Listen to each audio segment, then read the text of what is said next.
آج کی یہ کہانی اشفاق احمد مرحوم کی ایک یادگار تحریر ہے۔ آپ کہتے ہیں ایک دوسرے کے گھروں میں آتے جاتے رہیں، ایسا نہ ہو کہ آپ کے یا ان کے جانے کا وقت آ جائے۔ اشفاق احمد کہتے ہیں ایک فوتگی کے موقع پر میں نیم غنودگی میں کچھ سویا ہوا تھا اور کچھ جاگا ہوا نیم دراز سا پڑا تھا۔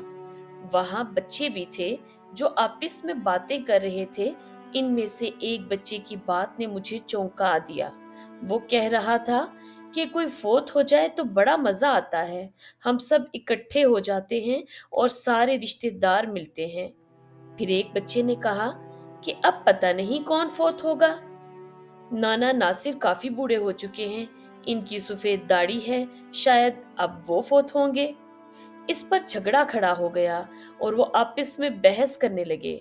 کچھ بچوں کا موقف تھا کہ پھوپھی زہرا کافی بوڑھی ہو گئی ہیں، وہ جب فوت ہوں گی تو ہم انشاءاللہ فیصلہ آباد جائیں گے اور وہاں ملیں گے اور خوب کھیلیں گے۔ خواتین و حضرات، میں آپ کو ایک خوشخبری دوں کہ اس بحث میں میرا نام بھی آیا۔ میری بھانجی کی چھوٹی بیٹی جو بہت چھوٹی ہے، اس نے کہا کہ نانا اشفاق بھی بہت بوڑھے ہو چکے ہیں۔ خواتین و حضرات، شاید میں چونکا بھی اس کی بات سن کر ہی تھا۔ جو میرے حمایتی بچے تھے وہ کہہ رہے تھے کہ جب نانا اشفاق فوت ہوں گے تو بہت رونق لگے گی کیونکہ یہ بڑے مشہور ہیں۔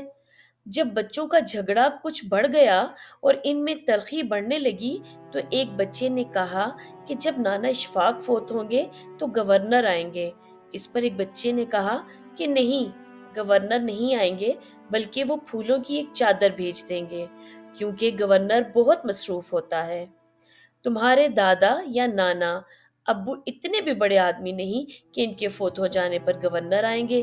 وہ بچے بڑے تلخ، سنجیدہ اور گہری سوچ و بچار کے ساتھ آئندہ ملنے کا پروگرام بنا رہے تھے۔ ظاہر ہے بچوں کو تو اپنے دوستوں سے ملنے کی بڑی آرزو ہوتی ہے نا۔ ہم بڑوں نے ایسا ماحول بنا دیا ہے کہ ہم رشتے بھول کر کچھ زیادہ ہی کاروباری ہو گئے ہیں، چیزوں کے پیچھے بھاگتے رہتے ہیں، حالانکہ چیزیں ساتھ نہیں دیتی۔ ہم جانتے ہیں کہ رشتے طاقتور ہوتے ہیں اور ہم رشتوں کے حوالے سے ہی پہچانے جاتے ہیں۔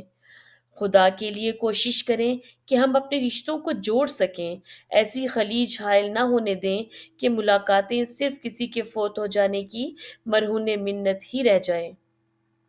کیا ہم ان بچوں کی طرح اس بات کا انتظار کریں گے کہ کوئی مرے پھر ہم مجبوری کے ساتھ لاٹھی ٹیکتے ہوئے یا چھڑی پکڑے وہاں جائیں؟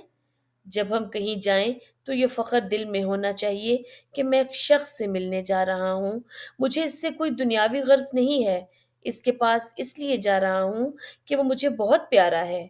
چاہے ہم اس کام کے لیے کم وقت دیں لیکن دیں ضرور۔ شکریہ۔